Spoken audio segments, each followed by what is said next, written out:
ለአንተ የተላከው መንፈስ ግደል የተባለው በሽተኛ አድርገው እሰረው ተብትበው አሳብደው የተባለ መንፈስ ወደ ራሳቸው ወደ ላኪው ይመለስና ያንን ሰውዬ ምን ይለዋል ማለት ነው? ያሳምመዋል፣ ያሳብደዋል ማለት ነው። ለአንተ የተላከው ለራሱ ይሆናል። ነበረኝ ከጉልበቴ በታች መሄድ በጣም ነበር የሚደክመኝ። እንኳን ይህን ተራራ ልወጣ ነው እኔ እንዴት እሄዳለሁ ብዬ ነበረ ያሰብኩት። እዛው ቆሜ ነው በቃ እህቴ እንደውም አለች የሚገርመው እግርሽ አብጦ ነበር እያለች ነበር ጎደለ ማለት ነው። በዛው ቪዲዮ እያየሁ ነው የሚገርም እና አሁን የመጣሁት በቃ በዛው ሰዓት እዛው ስላሳየኝ ነው። አንደኛው ኃይል ያስፈራራኝ ነበር፣ ይሄን አካል መሄድ አትችይም መንገዱ። አንዱ ደግሞ ከውስጥ ያጽናናኝ ነበር እኔ ያለው ከዛ ራስ ወስኖ ነው ያመጣኝ ማለት። ብዙ ቦታ ብዙ ገዳማት ሄጄ እንትን መንፈሱ ይወጣልኛል አለች። ግን ከዛ መጥቼ ቤት ስገባ ደግሞ መልሶ ያድሱብኛል አለች። እና ባለፈው ጉዞ ላይ ደግሞ መታ ነበረች ልጅ አሁን ሁለተኛዋ ነውና እናንተ ጋር መጥቼ አመዶ ሚካኤል ደረሰ ከሄድኩ በኋላ አለች ሲመጣ ታወቀኛል አለች። ግን ይጋር ተጠቀማለች መልሶ ሄደዋለች። ምልክት ይሰጣታል ግን ወደ ራሳቸው በቃ አልመጣም አለች። አዎ የሚገርመው ነገር ታውቃለህ? የገረመኝ ነገር ሲመጣ አውቀዋለሁ። በቃ ወደ እኔ ሲመጣ አውቀዋለሁ አለች። ይታወቃል። በአሁኑ ግን መጣ ግን እኔ ጋር ደረስ በቃ መልሶ ይሄዳል። በቃ አጠባቂ እሱ ነው። በቃ አሁን እኮ ደጁ ላይ ስትደርስ ቅዱስ ሚካኤል ልጅ ወዳጄ ብሎ ነው ከዛ በኋላ የሚይዝ የሚጠብቅ። ከዛ አለች የመጣሁት ይሄን ስራው ነው አለች። ይሄ ቦታ ምን ጉር ነው ብዬ ነው የመጣሁት አለች። ድጋሚ የመጣሁት ላልሰሙ ሰዎች የቦታው ቃል ኪዳን ምንድነው? የአምደው ሚካኤል ተአምር እንደው የበዛ የመጣው ምንድነው? ባጭሩ ነገራቸው ሞገስ የመጣኝ ማዕበሉ ማን ያድነዋል? ሁሉም ሲሉ በሰላም አለፉ በጸጥታ ሁሉ ተችሎ ለአንተ ጌታ። ዛሬ የካቲት 6 2018 ሶስተኛ ጉዟችንን በአምደው ሚካኤል አድርገን በጊዜ 12 ሰዓት ሳይሆን ይኸው ግቢው ላይ ደርሰናል። ዳገቱን ቁልቁለቱን እየወደቅን እየተነሳን በሰላም በጤና በጊዜ እዚህ ግቢ ገብተናል። እግዚአብሔር ይመስገን። ይሄን ቦታ በተቻላችሁ መጠን እዩት፣ እርገጡት። ትባረካላችሁ፣ ትድናላችሁ፣ ትፈወሳላችሁ። ብዙ ተአምራትን ብዙ ምስክሮችን እያየን ነው። የቻላችሁ ሁሉ ይሄን ቦታ እዩት። ብዙ አይነት ጸጋዎችን የተጎናጸፈ ድንቅ ቦታ ነው። አምደው ሚካኤል ማለት ልክ እንደ ስሙ ነገሮችን ሁሉ ችግሮችን ሁሉ ክፉ ነገሮችን ሁሉ የሚያስወግድ የሚያጸዳ ድንቅና ተአምረኛ ቤተክርስቲያን። ከዚህ በተጨማሪ ግን ሌሎች በጣም አስገራሚ ቪዲዮዎችን ቀርጸናል። እነሱንም በክፍል ያደረግን እንለቅላችኋለን። በተለይ የመንገዱ ሁኔታ እንዴት ነው ለምትሉ ሰዎች ዛሬ ደግሞ በይበልጥ በጥራት ተቀርጿል። ሁሉም እያንዳንዱ የመንገዱ ውጣ ውረድ ሁኔታዎች ዳገቱ ቁልቁለቱ ያሉት ከባድ መንገዶች ተቀርጸዋል። እነሱን እንለቅላችኋለን። በዚህ መካከል ግን አንድ ነገር ልብ በሉ። ወደዚህ ቦታ ስትመጡ ምንም ኮተት እቃ ባታበዙ ጥሩ ነው ብለን ተደጋግመን ተናግረናል። ግን በአሁኑ ጉዟችን አንዳንድ ሰዎች ከእቃ ማልፈው ህፃናትንም አዝለው የመጡ አሉ። ይሄ ተገቢ አይደለም። በዚህ መንገድ ላይ በዚህ ቁልቁለት በዚህ ዳገት ላይ ህፃን አዝለሽ እንዴት ሊሆን ይችላል? ህፃኑ ከፍ ሲል መምጣት ይቻላችሁ ለምን ይሄን ያክል ትቸግራላችሁ?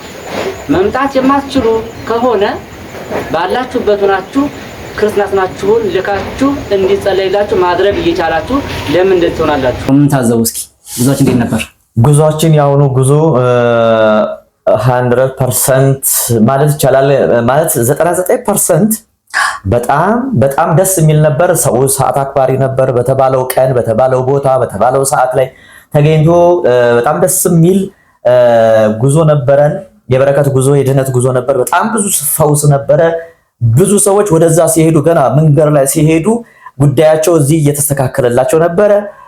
እዛ ደርሰው ሲመለሱ መንገድም ላይ እየተደወለ ለስንት ጊዜ ስራ አጥተው ቤት ውለው የነበሩ ተምረው እንዳልተማሩ ሆነው የነበሩ እህት ወንድሞቻችን ወጣቶች ገና ምሳ ስንበላ ነው መንገድ ላይ እየተደወለ የተነገራቸው።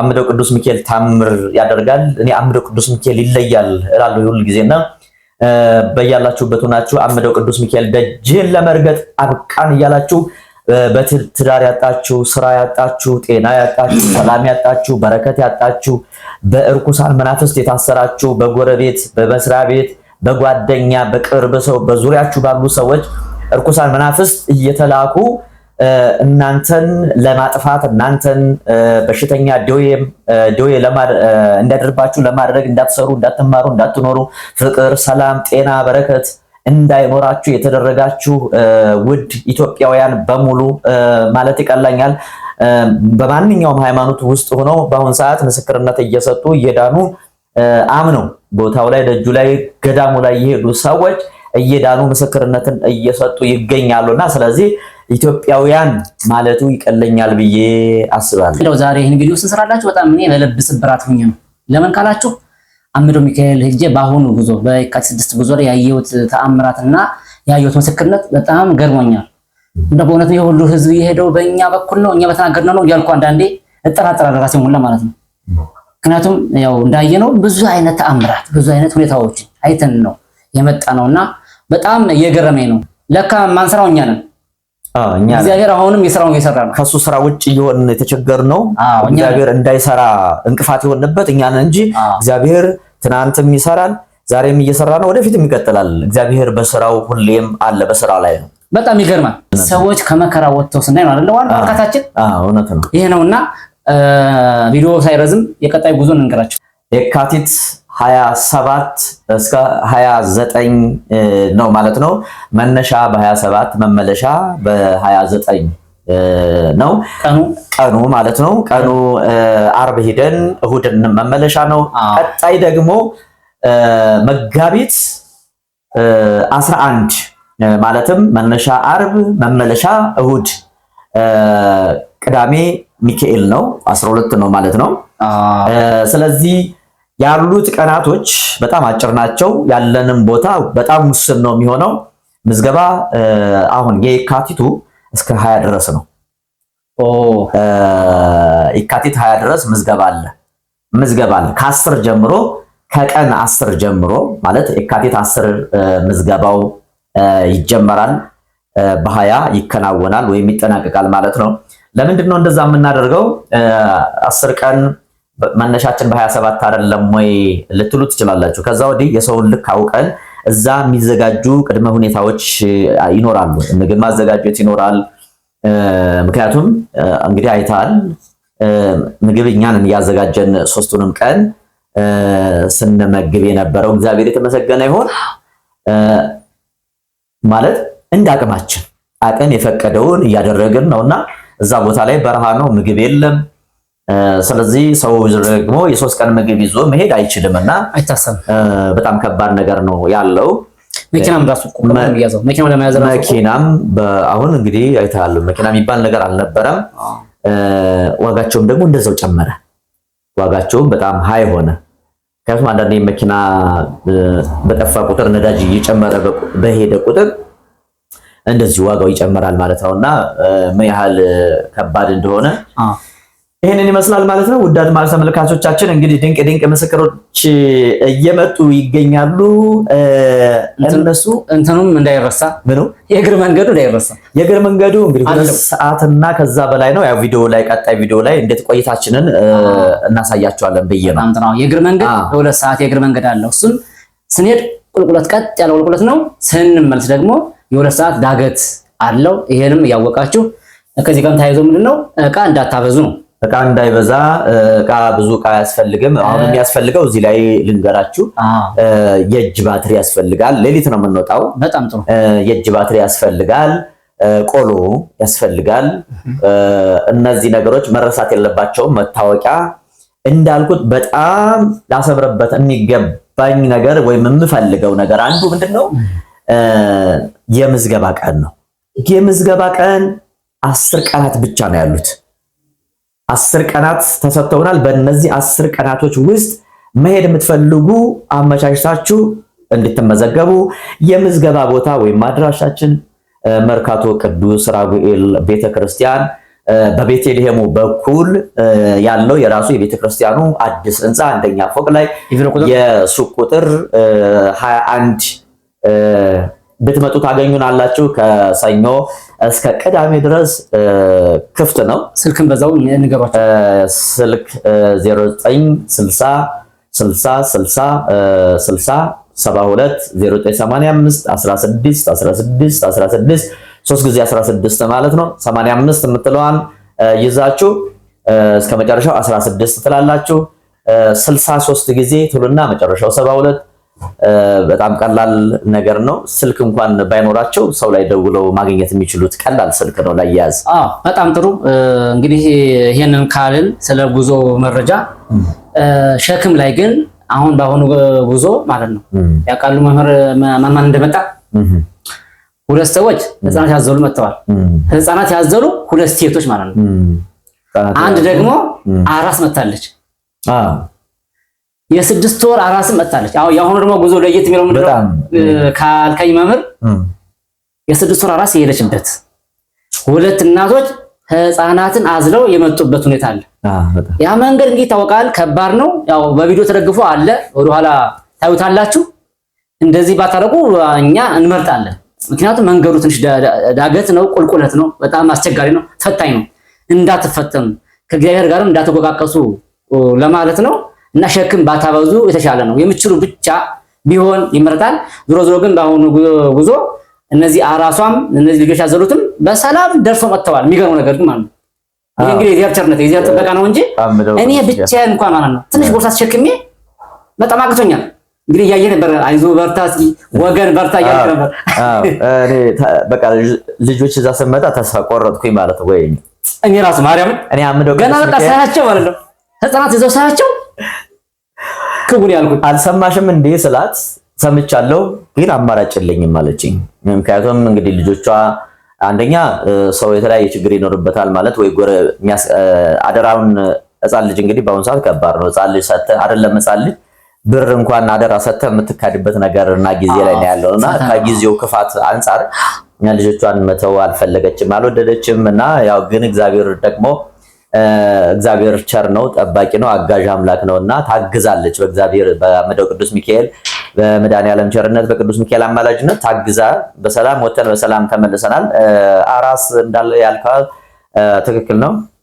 እንደውም ስንመለስ ጡቷ ሁሉ አሟት ወተት እንትን እያላት ውሃ ልክ ዳገቱን ጨርሰን ውሃ አስሙቃ በውሃ እንትን እያለች ነበረ እና በጣም አዘንኩኝ። የሰው ልጅ ምን ያህል ጉዳት ላይ ነው ያለው። የ6 ወር ህፃን ልጅ እንድትሄድ ያደረገ ሸረሸር አይደለም። በውስጧ ያለው ስቃይ፣ በውስጧ ያለው ችግር፣ በውስጧ ያለው ይሄ የደፍተራው ድግምቱ፣ መተቱ፣ የዛሩ መንፈስ አጠቃላይ የመናፍስቱ ዓለም አሰራር ኑሮዋን ሁሉ መስቀልቀል ስላደረገባት ነው ህፃን ልጅ ትታ የመጣችውና እኔ በእውነት ጡቷ እንደፈሰሰ እንደው የጥላት የዳቢሎስ ሐሳቡ ሁሉ ፍስስ ይበለበት ነው ያልኩት። አዘንኩ፣ ልብ የተሰበረና በጣም ከተለያየ ሀገር ከጅማ ከቦንጋ ከተለያየ ከድላ ከተለያየ ከኮምቦልቻ ከጎንደር ከጎጃም የቀረሰው የለም ማለት ይቻላልና በጣም ሰው ይሄንን እንትን የምትለው አንደኛ ገቢረ ተአምሩ ነው። እዛ ሆነው ጸሎት ያስደረጉም ሰዎች አንዱ ምንድነው ያለው 2 ሚሊዮን ለሰው ሰጥቼ ነበረ።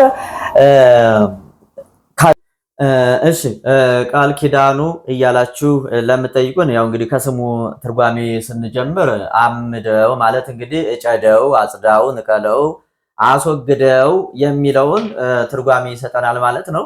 እዚህ ቦታ ላይ እንግዲህ የመቋሚያ አውድ ወይም ደግሞ መቋሚያ ይጣላል። መቋሚያ ተዘቅዝቆ ጸሎት ይደረጋል። ቃል ኪዳኑስ ምንድነው ካላችሁኝ የሚያደርገውስ መቋሚያ አውዱ ጸሎት ሲደረግ ምንድነው የሚደረግልን? የምናገኘው በህይወታችን የምናመጣው ለውጥ ምንድነው ለምትሉ መተት በየጊዜው ለሚላክባችሁ፣ ለሚታደስባችሁ፣ ሰላም በረከት ላጣችሁ፣ ልጅ ላጣችሁ፣ ትዳር ላጣችሁ፣ አጠቃላይ ህይወታችሁ ለመከነባችሁ ሁሉ እዚህ ቦታ ላይ ጸሎት ስታደርጉ የተላከ ወደ እናንተ የተላከ ርኩስ መንፈስ ግደል ተብሎ ጥላወጊ ተብሎ አብራን ከርት ተብሎ የሞት መንፈስ ተብሎ የተላከ በትዳራቸው፣ በጤናቸው፣ በስራቸው፣ በአእምሯቸው፣ በእውቀታቸው እንዳይጠቀሙ እንዳትጠቀሙ ሲላክባችሁ እዚህ ቦታ ላይ ጸሎት ስታስደርጉ አንደኛ የገባው የተላከው መንፈስ ይያዛል። በውስጣችሁ በሆዳችሁ የበላችሁት ያበሏችሁ ያጠጧችሁ ስራይ ካለ በሽታ ካለ ያንን እስከሚያወጣ ድረስ ሚስጥር አትናገር ተብሎ እንዳትናገር ተብሎ በሚስጥር የገባ መንፈስ ሊኖር ይችላል። ስትጠመቁ ስትጸልዩ ማይጋለጥ ያልተጋለጠ መንፈስ ሊኖር ይችላል። ስለዚህ ያ መንፈስ እዛ ጋር ይያዛል፣ ይታሰራል። ድጋሚ ግን በሚልኩበት ሰዓት የተላከው መንፈስ ቅዱስ ሚካኤል ወዴት ነው የሚልከው? የሚመልሰው ወደ ራሳችሁ ወደ መታሾቹ ይልከዋል ማለት ነው። እነዛ ሰዎች ጋር ሲደርስ ሲላክ ሲመልሰው ምልክት ይሰጣቸዋል፣ በህልም ያሳያቸዋል፣ በጤናቸው ይገስጻቸዋል፣ ይታመማሉ፣ በንብረታቸው በልጆቻቸው ይፈተናሉ። አጠቃላይ በፈተና ይገልጻል ማለት ነው። ምልክቱን ያሳያል። ማን ላይ? የሚመትቱት ላይ። የተመተተበት ሰው ከጸሎት ከተደረገለት በኋላ ጸሎት ካስደረገ በኋላ በረከቱ ይመለሳል፣ ጤናው ይመለሳል፣ ሰላም ያገኛል። አየህ፣ ጤናው ይስተካከላል። እነዛ ሰዎች ግን ድጋሚ በየቀኑ በየሳምንቱ በየጊዜው የሚልኩ ከሆነ ያ መንፈስ ወደ ራሳቸው እየተመለሰ ለምሳሌ አንተ ላይ ቢላክብህ የትኛውም ገዳም ሄዳችሁ የትኛውም ቦታ ሄዳችሁ አልጋለጥላችሁ ወይም አንዳንድ ቦታ ገዳም ትሄድና እዛ ድና ስትመለስ እንደገና መልሶ ደግሞ ልክ ቢያየህ ቁጥር ድና መጣህ ይልና እንኳን ደህና መጣህ ይልና አሻሽሎ ይልክብሃል ማለት ነው። አንተ የት ነህ? ሁል ጊዜ ህመም ላይ ነህ፣ ሁል ጊዜ ጸበል ላይ ነህ፣ ሁል ጊዜ ችግር ላይ ነህ ማለት ነው። ይሄ አምደው ቅዱስ ሚካኤል ደጅ ላይ ከደረስክ በኋላ አይሰራም፣ ይፈርሳል። በጣም ጥሩ። የሚገርመው ነገር ይህን ነገር እኔም በአይኔ ያየው እኛ ጋር ከሄደችው አንዷ ልጅ ማለት ነው። እዛ ገዳም ቁጭ ብለን እያወራን የሚገርም ነው። እና ይሄንም ስለነገረች በነገራችን ላይ ያምደው ልዩ የሚያደርገው ነገር ምንድነው? ቪዲዮውን ማየተው ደግሞ የተፈወሱ ሰዎች አሉ። ይሄ በአካልም መስክረዋል፣ በቪዲዮ ተደግፏል።